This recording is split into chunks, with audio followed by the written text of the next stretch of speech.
Hello there, Mandy here. Restorative Grief with Mandy Capehart is not just a podcast.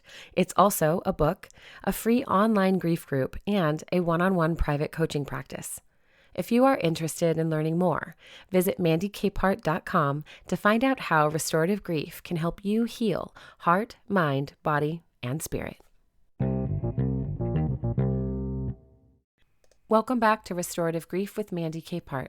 You are listening to episode 198, titled Grieving Has Layers.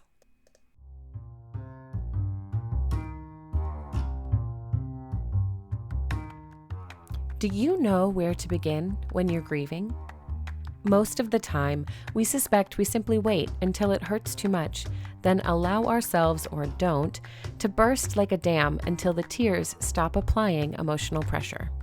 This week, we're going to talk through how to grieve with intention when we notice all those griefs we've disallowed ourselves from feeling over the years.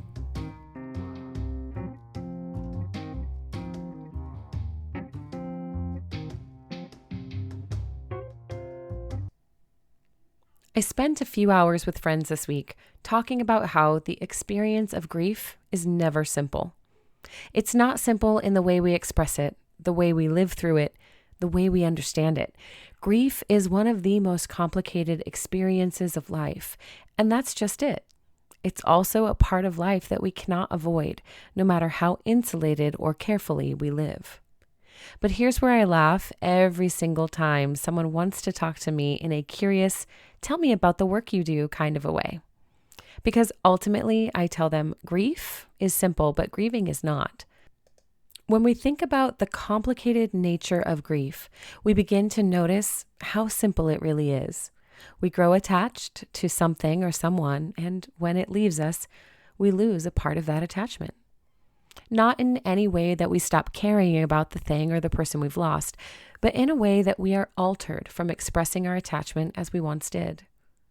Grief is simple in that it makes sense. Of course, we feel heavier emotions when something in our life changes. And grief is complex. Of course, we feel confused about why we're so derailed year after year by the same loss or by each new loss as they come. Grieving has layers, and we have no understanding of what or how we grieve until we come into a conscious awareness of grief in our lives. We can assume we'll carry on after losing our job, resilient as ever, but can we truly know unless we live the experience? And when we're kids and move away from our best friends, do we really understand the weight of a friendship loss then? Or does it wait to really settle in when we're older and lose a friendship against our will? Recently, I spoke with a friend who said they had lost a parent, and the depth of that hurt was how they realized they'd been carrying untended grief their entire life. This is pretty common as well. We experience grief in small doses of awareness because that's what makes sense. Our understanding of the world around us can't just crumble. It has to be peeled back and exposed with care and intention, layer by layer. So what can you do if you too realize you've been grieving for years and are just starting to notice how deeply those layers of loss are buried? It is no small thing to name our losses, but without first naming those losses, we will struggle to find the place that needs our care and intention first.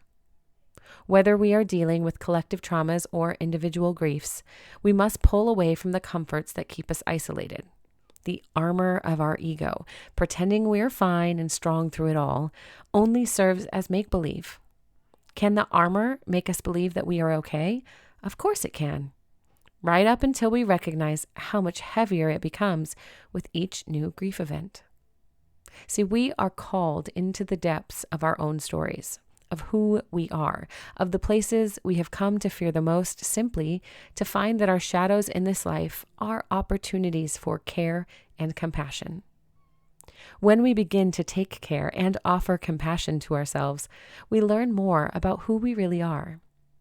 That ego self who projects a version of strength is stuck, misaligned with values that do not serve our wholeness, stuck with values that feel familiar but not quite right. Has that ever happened to you? A few years ago, someone very important to me, but a bit removed from my personal life, died. I hadn't lost touch, but we hadn't remained as close as before. And when they died, I felt so much conflict of wanting to honor who they were as themselves and to me. But the way I'd begun to express myself through life necessitated a different value system. The boundaries hurt, and choosing my new value set wasn't easy. But it did give me a chance to learn what embodied boundaries feel like.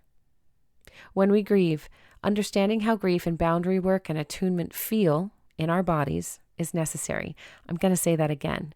When we grieve, it is necessary to understand how grief and boundary work and attunement feel in our bodies. Somatic work allows us to invite the body back into the conversations we have about life and loss, because the body is not something we can overlook when we consider the layers of our grief. Those layers are held and hidden in our physical selves and also deserve care and compassion. So as we develop new awareness of care and compassion and aim that consideration toward our physical selves, we are able to delve into the interconnectedness of our spirits as well, because we are not isolated humans. We were not meant to live alone. But in grief work, we tend to isolate ourselves, assuming this approach returns a better result. Surely, if we can get quieter and limit or eliminate outside interference, we can sort through what ails us, right?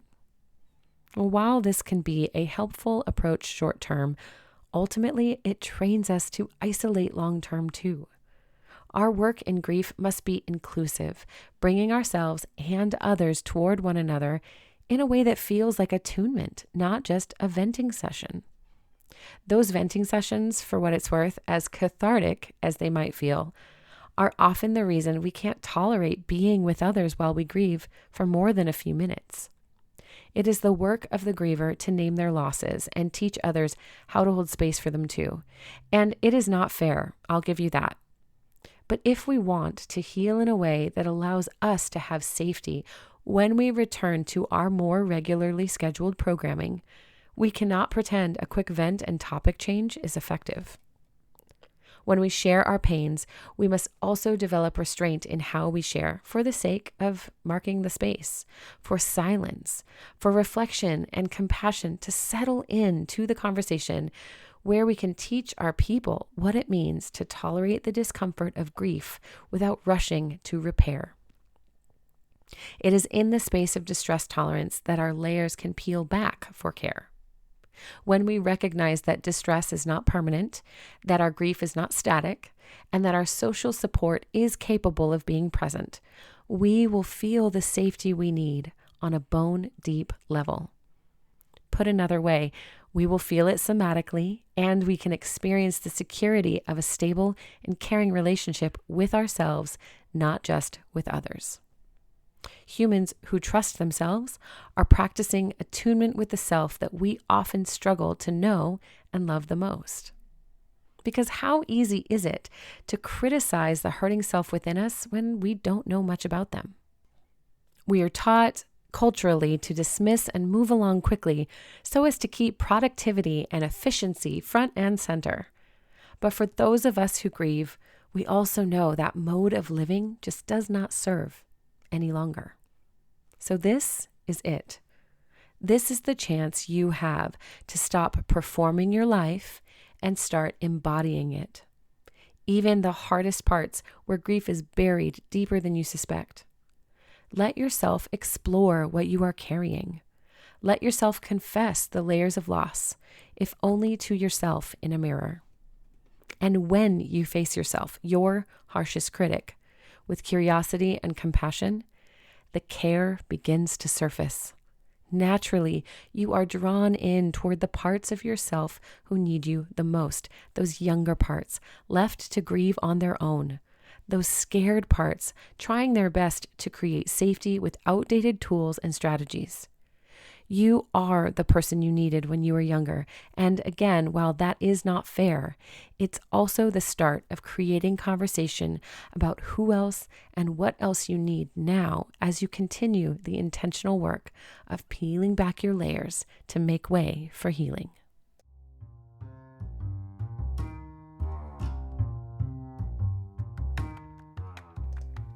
Thank you for listening to episode 198 of Restorative Grief.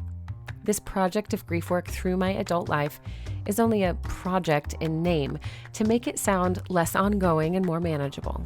It might seem silly, but it also makes the work less intimidating. If you are feeling intimidated by all the possible layers of loss in your life, you're not alone. This is a great time to consider joining the Restorative Grief Project, my free online coaching group.